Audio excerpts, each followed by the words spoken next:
Atas laporan tersebut, Ketua Mahkamah Agung secepatnya akan mempelajari surat tersebut untuk mengetahui perlu atau ada tidaknya melakukan klarifikasi kepada pihak yang terkait dengan perkara tersebut.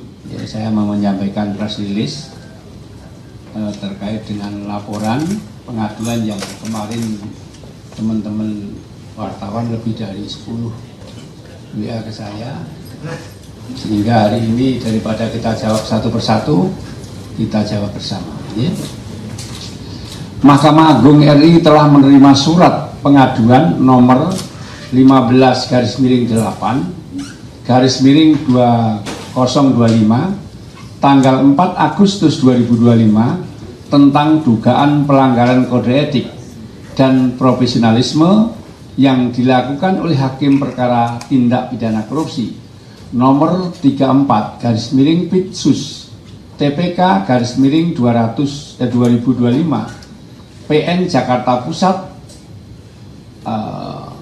atas nama terdakwa Thomas Trikasih Limbong di Pengadilan Tindak Pidana Korupsi pada Pengadilan Negeri Jakarta Pusat. Surat tersebut diajukan oleh tim kuasa hukum Thomas Trikasih Limbong kepada Mahkamah Agung Republik Indonesia, Jaki, Ketua Badan Pengawasan MARI. Atas laporan tersebut, Ketua Mahkamah Agung secepatnya akan mempelajari surat tersebut untuk mengetahui perlu atau ada tidaknya melakukan klarifikasi kepada pihak yang terkait dengan perkara tersebut karena dugaan adanya perbuatan yang melanggar kode etik dan pedoman perilaku hakim.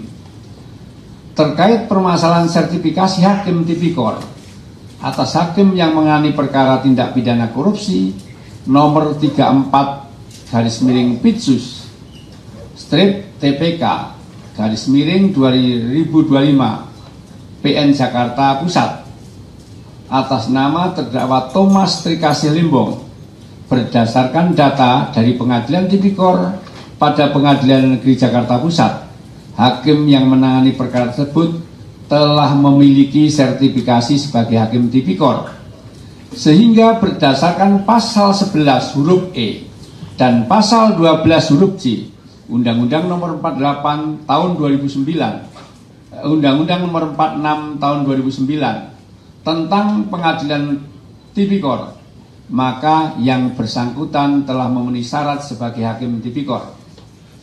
Syarat sebagai hakim tipikor pada pengadilan negeri dan pengadilan tingkat banding, baik hakim karer maupun hakim etok, telah ditentukan bahwa yang bersangkutan memiliki sertifikat sebagai hakim tipikor.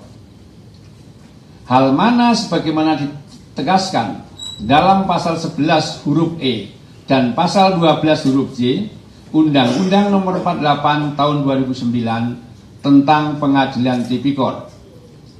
Ketentuan dalam undang-undang tersebut sebagaimana ketentuan teknis hukum acara yang tidak dapat dikesampingkan oleh produk kebijakan yang menambah atau mengurangi syarat adanya sertifikasi hakim tipikor bagi hakim yang menangani perkara korupsi di Pengadilan Khusus Tindak Pidana Korupsi.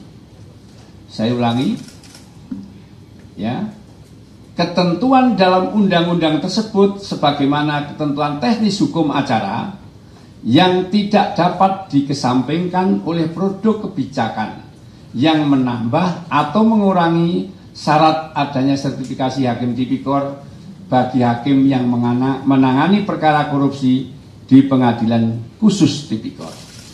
Jadi demikian ya, ini press release dari Mahkamah Agung yang kami sampaikan pada hari ini. Demikian.